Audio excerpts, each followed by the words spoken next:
இன்றைய தமிழக சூழல் இங்கே இருக்கிற பத்திரிகையாளர்கள் நல்லா தெரியும். அரசு பட்டியல் சமூக மக்களை மூன்றாம் தர மக்களாக நடத்துகிறது என்பதுதான் குற்றச்சாட்டு. அதோடு மட்டுமல்லாமல் இந்த பட்டியல் சமூக மக்களுக்காக தொடர்ந்து சட்டமன்றத்தில் ஒலித்து வரும் ஒற்றை குரலான ஜெகன்மூர்த்தியாரின் குரலை நசுக்க வேண்டும் என்பதன் அடிப்படையில் தொடர்ந்து அவரை இழிவுபடுத்தும் நோக்கோடு சில நடவடிக்கைகள் தமிழகத்தில் நடைபெற்றது. மறைந்த பகுது சமாஜ் கட்சியின் முன்னாள் தலைவர் ஆம்ஸ்ட்ராங் அவர்கள் படுகொலை செய்யப்படுகிறார். அந்த படுகொலையில் ஆம்ஸ்ட்ராங் அவர்களுக்கு லைஃப் த்ரெட்டன் இருக்கிறது என்று சொல்லிவிட்டு நாங்கள் விலகி நின்று கொண்டோம் அப்படின்னு சொன்னாங்க. அதிலிருந்து தொடர்ந்து இந்த அரசு செய்கிற சில விஷயங்களை சட்டமன்றத்திலோ பொதுவெளியிலோ கேட்கிற எல்லா அம்பேத்கர் இயக்க தலைவருக்கும் ஒரு நெருக்கடியான சூழல் ஏற்பட்டிருக்கிறது. அதே போல அம்பேத்கர் இயக்க தலைவர்கள் மட்டுமல்லாமல் இங்க இருக்கிற இந்த அம்பேத்கர் இயக்க மக்களை, பட்டியல் சமூக மக்களை சென்னையை விட்டு அப்புறப்படுத்துகிற அந்த மண்ணோடு இருக்கிற தொடர்பை அழிக்கிற வேலையை தொடர்ந்து தமிழக அரசு செய்கிறது. இதை தடுத்து நிறுத்த முற்படுகிற எல்லா தலைவர்கள் மீதும் அரசு காழ்ப்புணர்ச்சியை கொண்டு நடவடிக்கை எடுக்கிறது. அதோடு மட்டுமல்லாமல் தமிழகத்தில் அது காவல்துறையாக இருந்தாலும் சரி, எந்த துறையாக இருந்தாலும் சரி, பட்டியல் சமூக அதிகாரிகள் தொடர்ந்து பழிவாங்கப்படுகிறார்கள். எனவே ஒரு இன்செக்யூர் நிலை இங்கே தமிழகத்தில் ஏற்பட்டிருக்கு. இந்த பட்டியல் சமூக தலைவர்கள் மீதான தாக்குதல் குறித்து ஐநா மன்றத்திலும் 2 நாட்களுக்கு முன்பு அது புகாராக தரப்பட்டு அந்த புகார் நாளை ஐநா மன்றத்தில் மனித உரிமைகள் பிரிவில் விசாரணைக்கு வருகிறது. இந்த நிலையில் தமிழகத்தில் இருக்கிற அம்பேத்கர் இயக்க தலைவர்கள் ஒருங்கிணைந்து தமிழக கவர்னரை சந்தித்து புகார் கொடுக்க இருக்கிறோம். அதன் அடிப்படையில் தான் இன்றைக்கு இந்த கூட்டம் நடைபெறுகிறது. அதுதான் சார், இப்போ கவர்மெண்ட் ஏற்கனவே தயாநிதி மாறன் அவர்கள் சொன்ன மாதிரி எங்களை மூன்றாம் தர மக்களா நாங்க அப்படின்னு சொன்னார் இல்லையா, எஸ்சி மக்களா நாங்க மூன்றாம் தர மக்களா அப்படின்னு சொன்னார் இல்லையா, அந்த பார்வை அரசு இன்றைக்கு ஒட்டுமொத்தமான பட்டியல் சமூக மக்கள் மீது வைக்கிறது. வேங்கவேலை தொடர்ந்து இன்றைக்கு அதே போல இன்னொரு ஊரிலும் நடந்திருக்கிறது. வடகால் பகுதியில் நடந்தது. வடகால் பகுதியில் நடந்த கலவரத்தில் பாதிக்கப்பட்ட மக்கள் என்ன சொல்றாங்கன்னா, நாங்க எதற்காக இந்த ஊரில் சண்டை நடந்ததுன்னு கூட வெளியில சொல்லுவதற்கான வாய்ப்பு இல்லை. எங்க ஊர்ல ஏதோ பெட்ரோல் பங்க்ல சண்டை நடந்து, ஒயின் ஷாப்ல சண்டை நடந்துன்னு இந்த குறிப்பிட்ட வடகால் காலனி மக்களை அசிங்கப்படுத்துகிற வேலையை அரசாங்கம் செய்கிறது அப்படின்னு அவங்க சொன்னாங்க. இப்போ நாங்க என்ன ஃபீல் பண்றோம்னா, மக்களுக்கும் ஒரு செக்யூர் இல்லை, இந்த மக்களின் பிரதிநிதிகளாக செயல்படுகிற சட்டமன்ற உறுப்பினர் உட்பட பல இயக்க தலைவர்களுக்கும் தமிழக அரசில் இன்றைய நிலவரப்படி ஒரு பாதுகாப்பு இல்லாத சூழல் நிலவுகிறது. இந்த சூழலை மத்திய அரசின் கவனத்திற்கு கொண்டு செல்வதற்கு தான் கவர்னரை சந்திக்கிறோம்.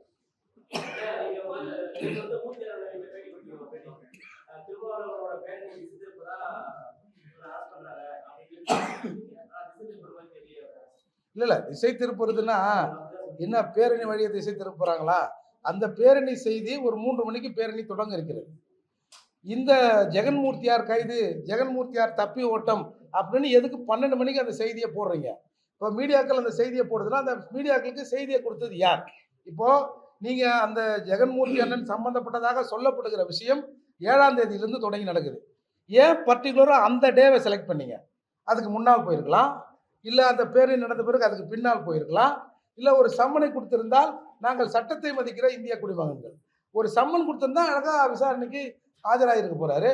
எதுக்கு நீங்க வேணும்னே ஒரு அசாதாரண சூழலை ஏற்படுத்தும் விதமா ஒரு 200-300 போலீஸ் போய் அவரை வீட்டை முற்றுகையிட்டு அதனால ஒரு பதட்டம் ஏற்பட்டு, அப்ப அன்றைக்கு முழுக்க விடுதலை சிறுத்தைகள் பேரணி அந்த செய்தி மறைக்கப்பட்டு ஜெகன்மூர்த்தியார் தப்பி ஓட்டம் என்னமோ இவங்க தான் பர்தா எடுத்து கொடுத்த மாதிரி பர்தா போட்டு கொண்டு ஜெகன்மூர்த்தியார் தப்பினார்னா இந்த செய்தியை ஊடகங்களுக்கு கொடுப்பது யார்?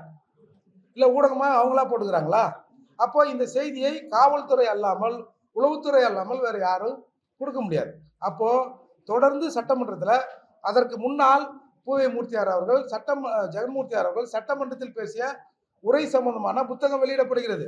அந்த புத்தகத்தில் இதுவரை இந்த 4 ஆண்டுகளில் சட்டமன்றத்தில் ஜெகன்மூர்த்தியார் இந்த பட்டியல் சமூக மக்களுக்காக வைத்த கோரிக்கைகள், பேச்சுகள், தீர்மானங்கள் அனைத்தும் அந்த புத்தகத்தில் இருக்கிறது.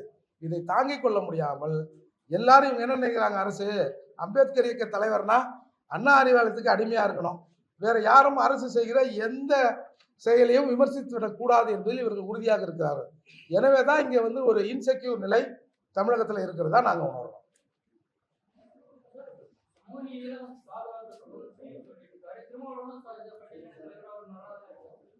அவரு நல்லா தான் இருக்காரு, அவருக்கு ஒன்றும் பிரச்சனை இல்லை. இப்போ சமூக நீதிங்கிறதுங்க, சமூக நீதினா எங்களுக்கு ஒன்றும் ஸ்பெஷலாக எங்களை யாரும் வந்து நாங்கள் சூம்பி இருக்கிறோம், நாங்கள் கீழே இருக்கிறோம், எங்களை பணிந்து பார்க்கலாம் இல்லைங்க.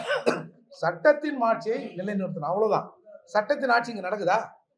பட்டியல் சமூக மக்கள் மீதான தாக்குதல்கள் தொடர்கிற போது அரசு சரியான நடவடிக்கை எடுக்குதா? இல்லையே. நீங்கள் வேங்கவே இல்லை, 2 வருடம் கடந்து யார் அந்த தண்ணியை குடித்தார்களோ அவர்களே அக்யூஸ் பண்ணுறீங்க. சரி, அக்யூஸ் பண்ணுறீங்க, சரி, நீங்கள் கண்டுபிடிச்சதாகவே வச்சுங்க. நீண்ட நாள் கோரிக்கையான அந்த மக்களின் பட்டாவை நீங்கள் ஒரு 3 பேரை அக்யூஸ் பண்ண பிறகு இந்த நீங்கள் குற்றம் சாட்டப்பவர்கள் இந்த குற்றத்தை செய்யலை அப்படின்னு ஊர் மக்கள் போராட்டம் பண்ணுறாங்க. அந்த நேரத்தில் கொண்டு போய் ஒரு விசிகா எம்எல்ஏவை வைத்து நீங்கள் அந்த ஊருக்கு பட்டா தரீங்கன்னா இது என்ன அர்த்தம்? இது பட்டா கொடுக்குறோம், நீங்கள் ஒரு 3 பேரை எங்களுக்கு பலி கொடுங்க, அப்படிதானே அர்த்தம் இது? அதனால் தொடர்ந்து இந்த மக்களை 3ஆம் தர பார்வையிலேயே இந்த அரசு நடத்துகிறது. இன்றைக்கு வந்து லாக்அப் டெத்தில் கிட்டத்தட்ட 24-25 பேர் இருந்திருக்காங்க. நீங்கள் ஒரு லிஸ்ட் எடுங்க, எல்லாமே பெரும்பான்மையானவர்கள் அதில் பட்டியல் சமூக மக்கள், குறிப்பாக பறையர்கள். இது எப்படி வந்து திட்டமிட்டு நடக்குதுன்னு சொல்லாமல் எப்படி சொல்ல முடியும்? அப்போ பட்டியல் சமூக மக்கள்லாம் என்ன வேணாலும் பண்ணலாம், யாரும் கேட்பதற்கு இங்கே நாதி இல்லை அப்படின்னு அரசு நினைக்குது. இது வந்து நீங்கள் இப்போ முதல்வர் சொல்கிறாரு, நாங்கள் வெற்றி பெற்றதில் 13% வாக்குகளை பட்டியல் சமூக மக்கள் போட்டாங்க அப்படின்னு சொல்கிறாரு. அப்போது இந்த பட்டியல் சமூக மக்கள் ஒரு கணம் 13% நான் போட்ட வெற்றியில் ஆண்டுகிற இந்த அரசு நமக்கு என்ன செஞ்சுது? ஏங்க, எங்களுக்கு எதுவும் நீங்கள் வந்து ஸ்பெஷலாக கூட செய்ய வேணாங்க, நீங்கள் வந்து சட்டத்தின்படி செய்யுங்க. கடந்த ஆண்டுக்கு முன்னால் ஆதிராவிட நல பள்ளிகளை சீரமைப்பதற்கு சப்ளான், அதாவது பட்டியல் சமூக மக்களுக்கான தனி பட்ஜெட்டில் 120 கோடி ரூபாய் ஒதுக்கப்படுகிறது. ஆதிராவிட நல பள்ளிகள் அந்த சீரமைப்பதற்கு 120 கோடியில் வெறும் 2 கோடியை செலவு பண்ணிட்டு 118 கோடியை திருப்பி அனுப்புது அரசு. இது எப்படி சமூக நீதி அரசா இருக்க முடியும்? இதுவரை இந்த 4 ஆண்டுகளில் 7833 கோடியை எங்கள் பணத்தை, எங்கள் பட்ஜெட் பணத்தை அரசு செலவு செய்யாமல் திருப்பி அனுப்புது. இந்த சப்ளான் எதுக்கு வந்தது? இந்த சமூகத்துல ஒரு இன்பேலன்ஸ் இருக்கு. இந்த இன்பேலன்ஸ் இருந்தா இது எப்போ வேணாலும் பிரச்சனையா மாறலாம். அதால இந்த மக்களின் வாழ்க்கை தரத்தை உயர்த்தணும்னு இந்திரா காந்தி அம்மையாரால் இளைய பெருமாள் கமிட்டி ஒன்று போடப்பட்டு 4 ஆண்டுகள் இந்தியா முழுக்க ஆய்வு செய்து 25 பரிந்துரைகளை அவங்க கொடுத்தாங்க. அதில் ஒன்று தான் சப்ளான், இன்னொன்று SC/ST அட்ராசிட்டி ஆக்ட்.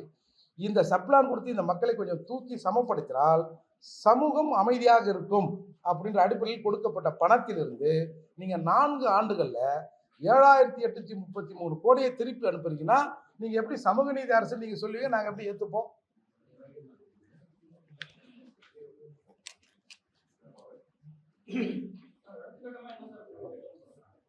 இப்போ கவர்னரை சந்தித்து மனு கொடுக்கலான்னு இருக்கிறோம். ஐநா மன்றத்தில் நாளை இந்த புகார் விசாரணைக்கு வருகிறது. தொடர்ந்து மத்திய அரசுக்கு ஒரு அழுத்தத்தை கொடுத்து தமிழக அரசியல் நிலவுகிற இந்த பட்டியல் சமூக மக்கள் தலைவர்களின் இன்செக்யூர் நிலையை எடுத்து வைக்க உள்ளோம்.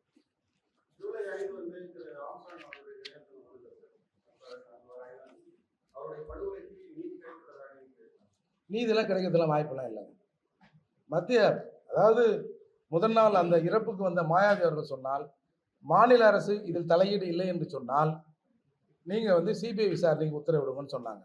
மாநில அரசு தலையீடுன்னா வெறும் மாநில அரசு ஏதோ திமுக அரசுன்னெலாம் இல்லை. அந்த மாநில அரசோடு யாரெல்லாம் இருக்கிறார்களோ அவர்கள் உடந்தை அப்படின்னு தான் அதுக்கு அர்த்தம். அப்போது இன்னிய வரை A1 குற்றவாளி என்று சொல்லப்பட்ட திருவேங்கடம் ஏங்க காலையில் 6 மணிக்கு ஏதோ ஃபர்ஸ்ட் ஷிஃப்ட்டுக்கு வேலைக்கு போகிற மாதிரி 6 மணிக்கு கூட்டு போனாங்களாம். அவர் வந்து சிறுநீர் கழிக்க போனாராம், ஓடிட்டாரா, இன்னும் 10 கிலோமீட்டர் தாண்டி 8 கிலோமீட்டர் தாண்டி அவர் போய் எதையும் எடுத்தாரா, இவங்க போனாங்களாம், அவர் சுட்டாரா, இவங்க சுட்டாங்களாம், அவர் சுட்டது படலையா, இவங்க சுட்டது பட்டுச்சான். இது என்னது இது? நீங்கள் ஆம்ஸ்ட்ராங் அவர்கள் படுகொலை நடந்தபோது ஒரு SC ஆணையத்திற்கும் சுப்ரீம் கோர்ட் இந்த மாதிரி லா என்ஃபோர்ஸிங் டிபார்ட்மெண்ட் எல்லாத்துக்கும் ஒரு புகார் வந்து அளிக்கப்படுதுங்க. அந்த புகாரில் கொலை நடந்த அன்றைக்கு ஒரு 11:30க்கு அந்த பெரம்பூரை சுற்றி இருக்கிற 3 காவல் நிலையத்தில் உள்ள காவலர்கள் வேறு பணிக்கு பணியமர்த்தப்படுகிறார்கள். அது ஏன் அப்படின்னு விசாரணை பண்ணணும். குற்றம் நடந்த இடத்தில், அந்த சம்பவம் படுகொலை நடந்த இடத்தில் அரசால் வைக்கப்பட்ட கேமராக்கள் மட்டும் எப்படி ஒர்க் பண்ணாமல் போச்சு ஒன்று. இன்னொன்று அதே மாதிரி இப்போ இவங்க வந்து சொல்கிறாங்களே, நாங்கள் வந்து செக்யூர் பண்ணோம், இல்லை அவங்க சரண்டர் ஆனாங்க, இல்லை பிடிச்சோம், ஏதோ ஒன்று மூணுத்தில் ஏதாவது ஒன்று வச்சுங்க. ஏன்னா ஒரு தெளிவான முடிவை அன்றைக்கு போலீஸ் சொல்லலை. அப்படி இருக்கிற போது ஏதாவது ஒரு காவல் நிலையத்தில் இவங்க சரண்டர் ஆனாலோ இல்லை பிடித்து கொண்டு போனாலோ உள்ளே போயிருப்பாங்களே, என்ட்ரு பண்ணியிருப்பாங்கல்ல. அப்போது அந்த என்ட்ரன்ஸில் இருக்கிற அந்த சிசிடிவி வித் ஆடியோவோடவும் அவர்கள் உள்ளே போன பிறகு ஏதாவது ஒன்று சொல்லியிருப்பாங்கல்ல, இந்த மாதிரி ஆம்ஸ்டாங் படுகொலை எங்களை தேடுறாங்க, இல்லை நாங்கள் தான் அதை செஞ்சோம் அப்படின்னு ஏதாவது சொல்லியிருப்பாங்கல்ல. அந்த ஆடியோவோடு இருக்கிற ஃபுட்டேஜை செக்யூர் பண்ணி வைக்கணும் அப்படின்னு சொன்னாங்க. இன்னொன்று, இந்த சரண்டராக இல்லை சோகால்டு சரண்டர் என்று சொல்லப்படுகிற அந்த குற்றவாளிகளை, குற்றம் சாட்டப்பட்டவர்களை போலி என்கவுண்டரில் கொலை செய்வதற்கு வாய்ப்பு இருக்கிறது. எனவே அவர்கள் உயிருக்கு உத்தரவாதத்தை அளிக்க வேண்டும் அப்படின்னு சொல்றாங்க. அதே மாதிரி இந்த ஸ்கல் டெஸ்ட்னு ஒன்று இருக்கு. மண்டை ஓடு அமைப்பை வைத்து இவர் குற்றவாளியாக இருக்கலாம் என்று சயின்டிஃபிக்கலாக கண்டுபிடிக்கலாம். அந்த ஸ்கல் டெஸ்ட்டை யாரெல்லாம் அன்றைக்கு வந்து சரண்டர் ஆனாங்களோ அவங்களுக்கு எடுக்கணும்ன்ற ஒரு கோரிக்கையை வைத்து ஒரு புகார் மனு அளிக்கப்பட்டது. ஆனால் இதுவரை இது குறித்த எந்த தடயமும் எந்த விசாரணையும் நடைபெற்றதாக தெரியல.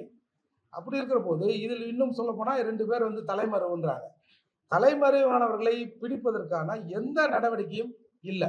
இந்த மாயாவதி அவர்கள் சொன்னது போல இது ஏதோ ரவுடிக்குள் இல்லை ஒரு கும்பலுக்கும் நடந்த சண்டையாக இதை கொச்சைப்படுத்துவதோடு நிறுத்தி கொண்டார்கள். ஆனால் இதற்கு பின்னால் ஒரு பெரும் அரசியல் இருக்கிறது. தமிழகத்தில் கிட்டத்தட்ட 3 கோடி பேர் பறையர் சமூக மக்களும் வன்னியர் சமூக மக்களும் இருக்கிறார்கள். இந்த ஒற்றுமையை தமிழகத்தில் பேசியது ஒன்று ஆம்ஸ்டாங், இன்னொன்று ஜெகன்மூர்த்தி, இன்னொன்று இந்த மூர்த்தி. அதனால் ஆம்ஸ்டாங்கை முடித்து விட்டார்கள். ஜெகன்மூர்த்திக்கு ஏகப்பட்ட சிக்கலை கொடுக்கிறார்கள்.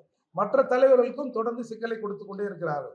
தமிழகத்தில் இருக்கிற பெரும்பான்மையான வன்னியர்களும் பறையர் சங்க மக்களும் ஒற்றுமையாகிவிடக் கூடாது என்பதில் திராவிடம், திமுக உறுதியாக இருக்கிறது. எனவே இந்த அரசியலை பேசுகிறவர்களுக்கு இங்கே ஒரு இன்செக்யூர், பாதுகாப்பற்ற சூழல் இருக்கிறது. இன்றைக்கு நேற்று ஆம்ஸ்டாங்குக்கு ஏற்பட்டது, இன்றைக்கு ஜெகன்மூர்த்திக்கு ஏற்பட்டது, நாளை இங்கே இருக்கிற தமிழகத்தில் இருக்கிற எல்லா அம்பேத்கர் இயக்க தலைவருக்கும் ஏற்படும் என்ற அச்சம் எங்களுக்கு ஏற்பட்டிருக்கிறது.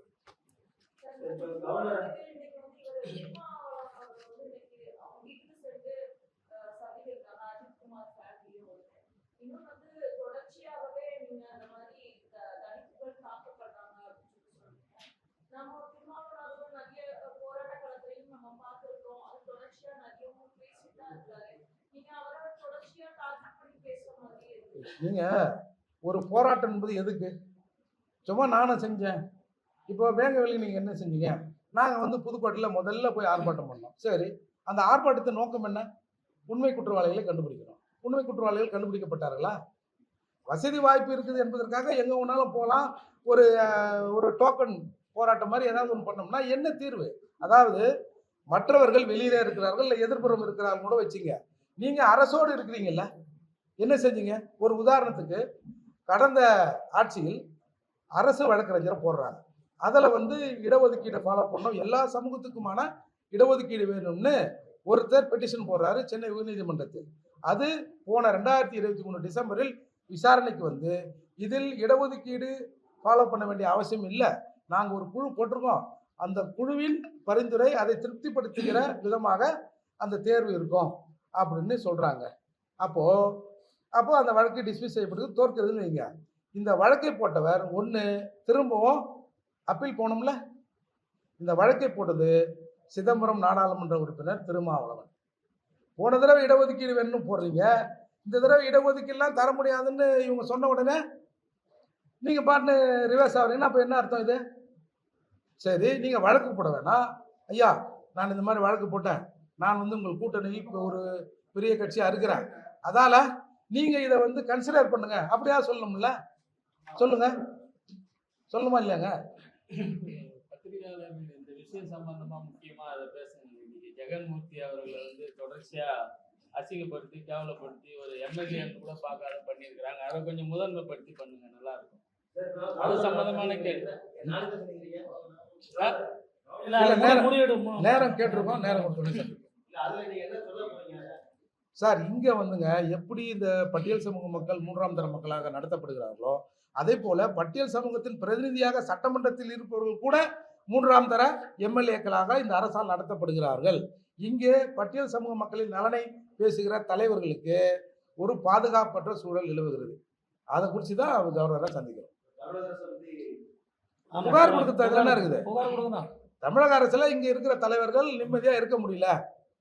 தினந்தோறும் ஏதாவது ஒரு வகையில் ஒரு அச்சுறுத்தல் நடைபெறுகிறது அப்படின்னு தான் சொல்றோம். தமிழக அரசு மீது குற்றம் சுமத்துவதுதான் முதல் புகார் மனுதான். ஒன்று பட்டியலின தலைவர்களுக்கு பாதுகாப்பு இல்லை. வேற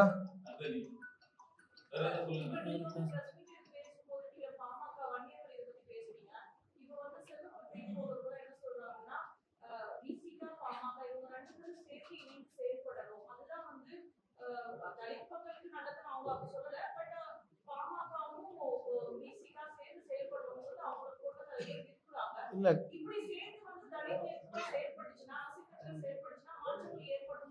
நிச்சயமா மாற்றம் ஏற்படும். ஆனால் இந்த நிகழ்வு நடக்க விடாமல் திராவிடம் திமுக கண்டிப்பா பார்த்துக்கும். செல்வ பிறந்தகை ஒன்றும் விசிகா இல்லைல்ல, அவர் அதை சொல்வதற்கு இல்ல, அதை சொல்ல வேண்டிய பொறுப்பு யாருக்கு? 1000 முறை சொல்லி இருக்கிறார் திருமாவளவன். வந்து திமுக இருக்கிற அணியில் பாமக வந்து நாங்க இருக்க மாட்டோம்னு சொல்றாருல்ல. அது ஏற்கனவே இந்த 2 கட்சிகளும் கூட்டணியில் இருந்தவர்கள் தான் இவங்க.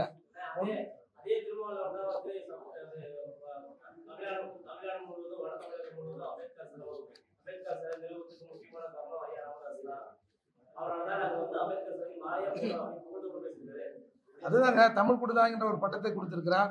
என் அப்பா கூட என்னை வந்து 1 மணி நேரம் உட்கார வச்சு என் பக்கத்துல பரிமாறினது இல்லை அப்படின்னு சொன்னாங்க.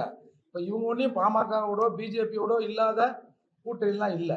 தொடர்ந்து இவங்க ஜார்ஜ் பெர்னாண்டஸின் அம்பு சின்னத்திலே தேர்தலில் நின்றவங்க தான். அதனால இவங்க சொல்லுவாங்கல்ல, தேர்தலில் வந்து வெற்றி தான் முக்கியம், கொள்கை வேறு கூட்டணி வேறுன்னு. நாளைக்கு எது ஒன்றாலும் நடக்கலாம்.